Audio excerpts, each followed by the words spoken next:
As we have joining us now live on the phone, the U.S. Ambassador to Japan, Rahm Emanuel. Rahm, thanks so much for calling in. Obviously, some terrible news after the assassination of the longest-running Prime Minister of Japan, Shinzo Abe. What is the reaction there, and what else do you know about what happened?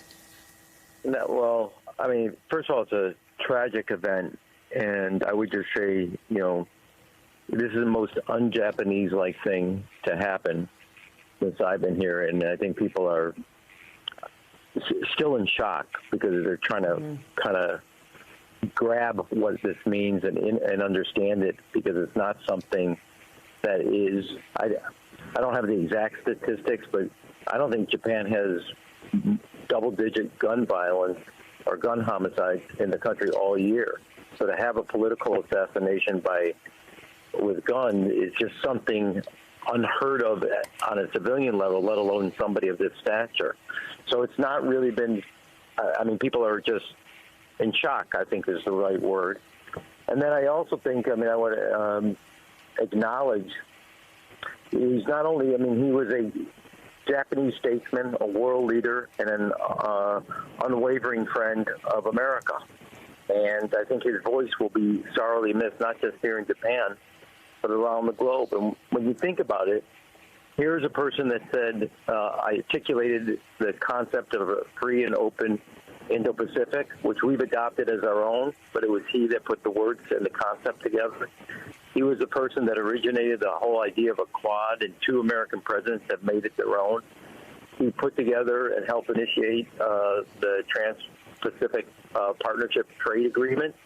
And when America stepped back, withdrew from it, he stepped up for Japan to lead it. I mean, this is a person that has been transformational, and it's going to be the loss of his voice is going to be sorely missed at an essential time. Mr. Ambassador, first of all, from the Washington Post this morning, firearms are strictly regulated in Japan. The National Police Agency says last year there was only 1 death and 4 injuries.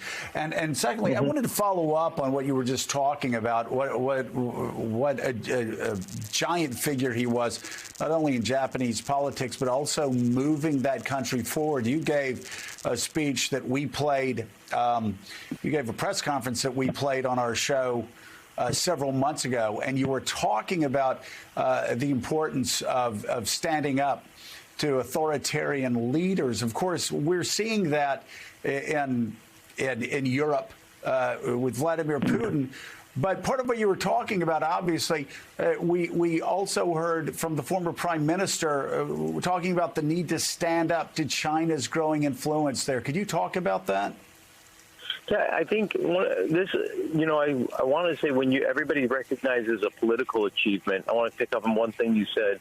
He's the longest serving prime minister in Japanese history, and he comes from a rich political history of a family. But the Japanese public gave him that confidence because in many ways he was ahead of his time. He was ahead of the Japanese public and moved them and took them to a place of leadership. And he understood that, and articulated a notion right here and Japan is America's long pole of an ally, that you cannot allow any country, China, Russia, to be so flagrant in the use of power against values, interests, and common trust. And he was a trusted partner to the United States, both for President Obama and then for President Trump. And even when he wasn't prime minister, he was a force for our shared interests. And that makes him, really, truly, not just because he was long-serving, that's one measure, but the measure is what he did in that time, not just the time he served. He transformed a vision for area. That's why, when we all talk about this, pretty quickly to say, free and open Indo-Pacific, it was he, former Prime Minister Abe, who put those words and that concept out there that everybody now has adopted in a normal phrase as if it's their own, but it was his. The idea of a Quad, he constructed that. the idea of a trade agreement that brought that helped America be a permanent Pacific power. He was the person with President Obama who came up with that. This is a person who put his thumb on the scales of history and tipped it. And I think that's why everybody, I mean, it's just tragic what happened here. And it's so unlike, and it's the most un-Japanese thing I have seen in being in my tenure here in Japan, because it is not in the character for violence, let alone gun violence, and the loss of a great statesman so senselessly. And the other thing to tell, what I was just saying to you is, you know, when you think about in America, when we find out pretty quickly, like, what was the motivation? And obviously, the police are working on this, but that's not yet known. There's no sense of who this was that shot the former prime minister. What was the motivation? And this is hours later. It's just not. This is just out of character to the country, which is why people are still, and the country is still reeling. And it will change society.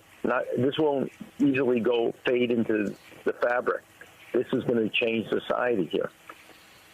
Well, and you look at, obviously, the circumstances around the shooting, and he was just campaigning in a median in the middle of a roadway without a whole lot of security around him. Again, that speaks to what you were saying before. This is so extraordinarily rare in Japan that obviously it's going to change the way that politicians campaign. It may change the way government officials lead their lives, right? Yeah, I mean, well, one of the beauties of being here is there is a great sense of freedom, a great sense of trust, and a great sense of, I mean, belief in not only the system but the people that lead it. And this, that's why this will be, you know, I don't want to get ahead of myself because we don't know how it will be integrated. But one of the things that I've noticed and I've loved about, and I still love about Japan, is what a trusting society it is.